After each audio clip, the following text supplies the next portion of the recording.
On this episode of Haggard Mechanic, we're busting out the WD-40 and wrenches for a 1977 Nova that's been collecting rust for 20 years. We're turning it from a clunker to a cruiser. Stay tuned because we're about to get our boomer on and take it back to its roots.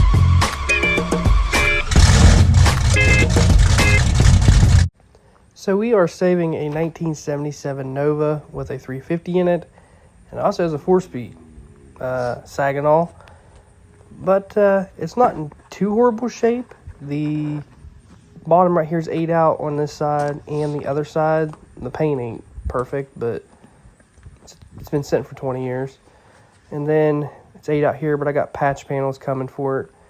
Of course, the trunk was 8 out, and I already made my own custom trunk floor and put a fuel cell in there. But I have the back seat, but it smells like rat pee. So there's the 4-speed. The interior is a little rough, but the floor pans are pretty good in the back. Here's the 350. Somebody painted it. I had to do a lot of work here, a lot of vacuum leaks and stuff like that, but we got it running pretty good. I drive it everywhere. I found this in here. He was trying to sell it for $4,000. That's where I knew, set for 20 years. And he also has a checklist that he was going through, which is pretty neat to see, somebody's project. Sounds pretty good. I just put Dynamax bullets on it.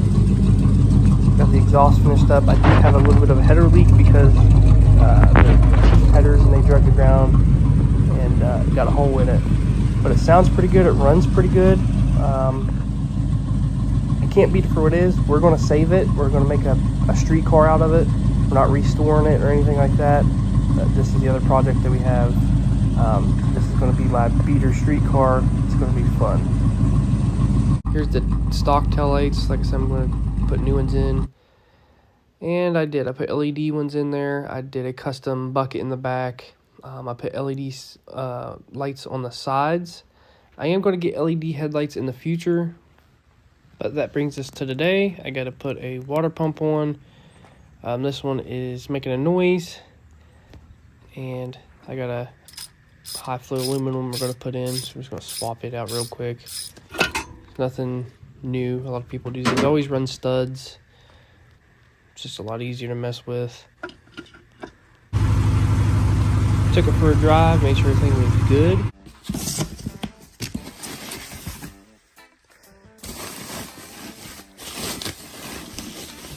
This is what I got now. You can see there's a repair down there. But I think the ones I just got will fit better than these, to be honest with you. So we're gonna go ahead and throw these on. So here's the fit. The fit is way better than the ones that was on it. Now I did use my old hardware except back there because it was tight. And plus, I really don't know about these. I feel like they'd snap off. They have a 10mm head. They do go in. And it makes it nice because it has a smaller head because you can get it beside the header. As you can see, they're tight with these. But I just put one of these in the back for now until I get a better set. I feel like these would snap off. I'm just not going to use the hardware.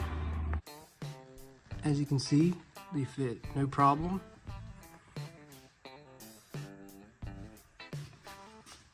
Works out perfect. I want to show you how to take this and make it into this. So this is a piece of flat bar. It is it's pretty thick at my local Tractor Supply. The only thing I made sure of is I couldn't really bend it. I mean, it's going to bend because it's longer, but it's pretty tough to bend like this. The shorter you make this, the stiffer it's going to be.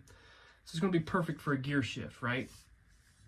So I used a technique that Bad Chad did. A piece of concrete or some blacktop, and you take this thing and you beat it off the ground. You got to hold it tight and straight as you can. Sometimes I wrap a rag around it or wear gloves because it will hurt your hand, but you just keep slamming this thing off the ground, right?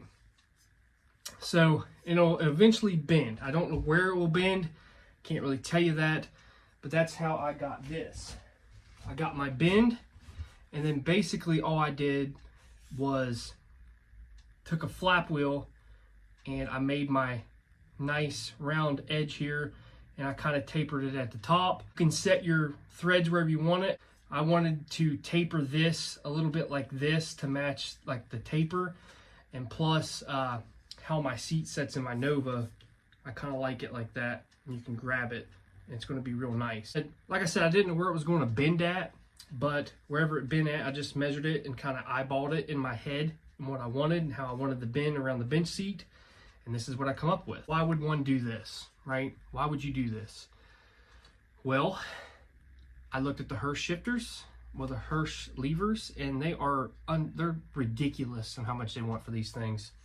So you probably already have a ball. You just need to figure out what your threads are. It's got a bolt, and I welded it and I tapered everything, which you'll see that here in a minute on how I build it. I have a shifter in here now, and this is a Hirsch ND shifter, and it stops right here, and bought an extension piece. But the thing is, when it gets cold, this thing spins around. Plus, I don't like the way it looks. I like this glow-in-the-dark handle, but I want to go old school.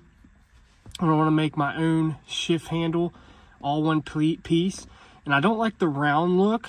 I kind of like the flat look. So I think I'm going to kind of taper this, but come up here. And I'm going to build it all by hand. And these Hirsch levers are super expensive. So I'm just going to build my own.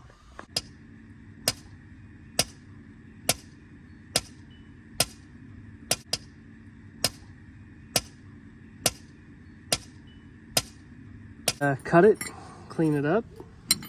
See the bend in it. I went ahead and grinded some in there to give it that angle.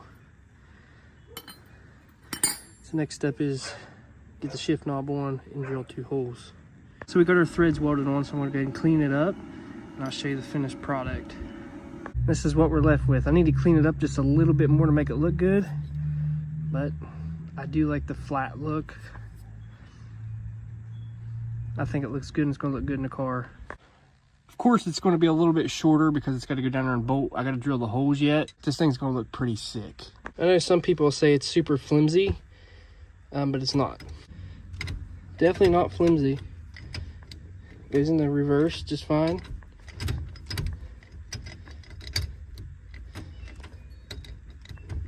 There's reverse, first, second. Nice little shifter.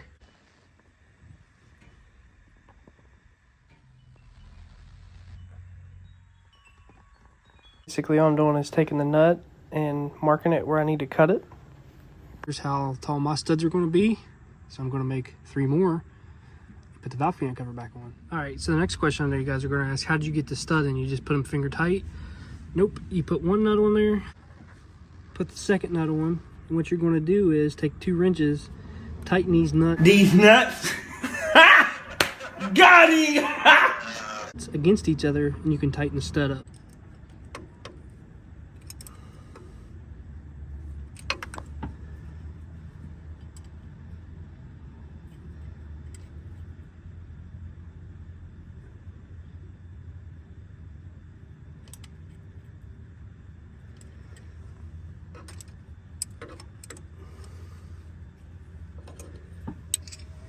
Now your stud is installed.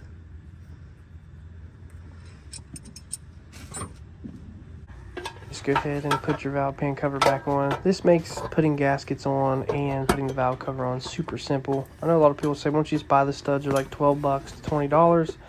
Well, these I can make for about $5, and I can make them any length that I want for any kind of valve pan cover. So that's why I just made them myself.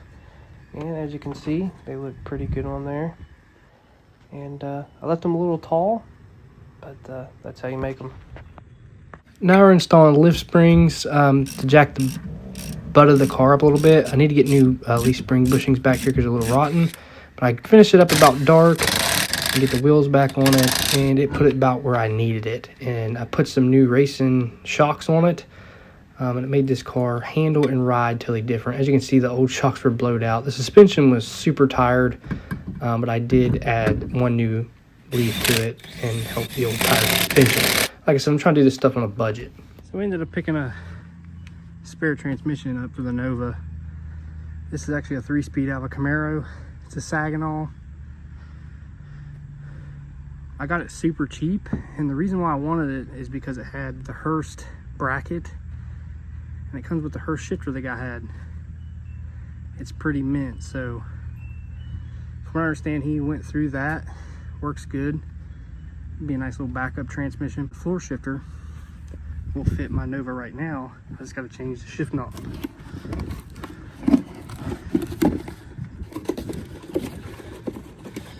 I mean, it still has all the original paperwork and everything. There it is.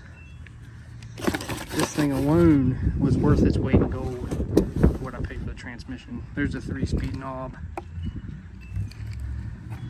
But that is going in the Nova.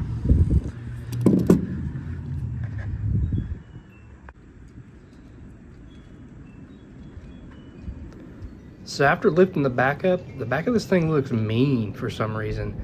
But my car is sitting on a slope a little bit, so it does look kind of weird. But it lifted about 1.5 inches in the back from like normal ride height if you had like good springs.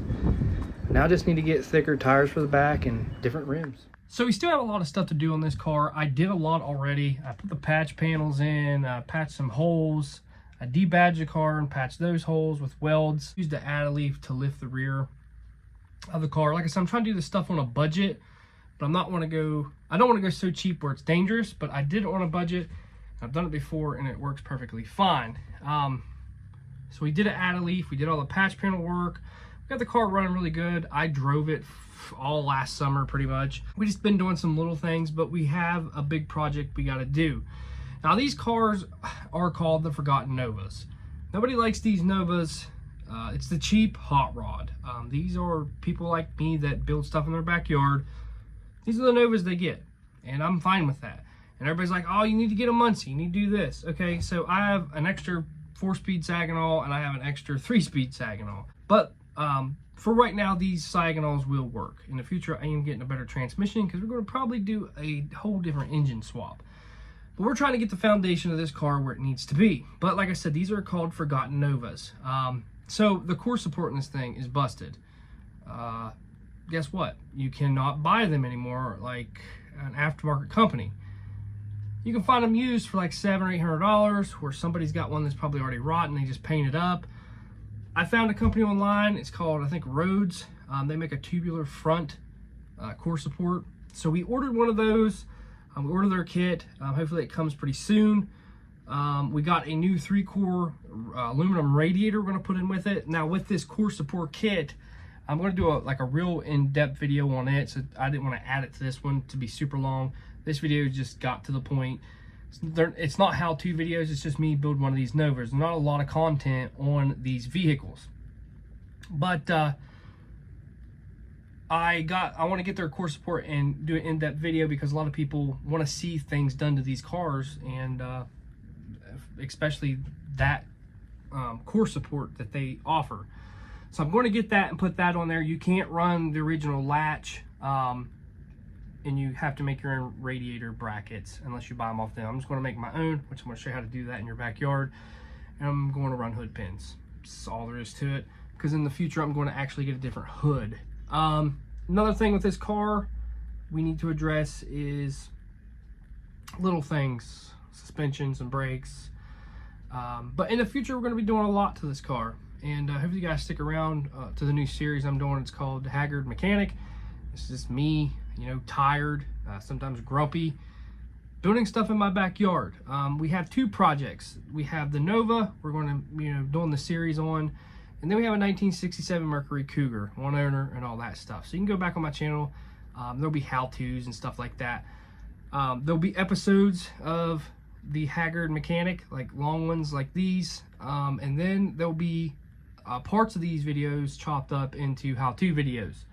So like, for instance, I'm not doing a how-to video on how to do an add-a-leaf or change a radiator and stuff like that. I'm going to be doing stuff like when I do the Rhodes core support. I'm going to, it's going to be an episode, and then it's going to get cut down into a how-to. Hope you guys enjoyed this episode. Make sure you hit that thumbs up, hit that subscribe button if you haven't yet. There's a lot more content coming. Hope you guys enjoy it.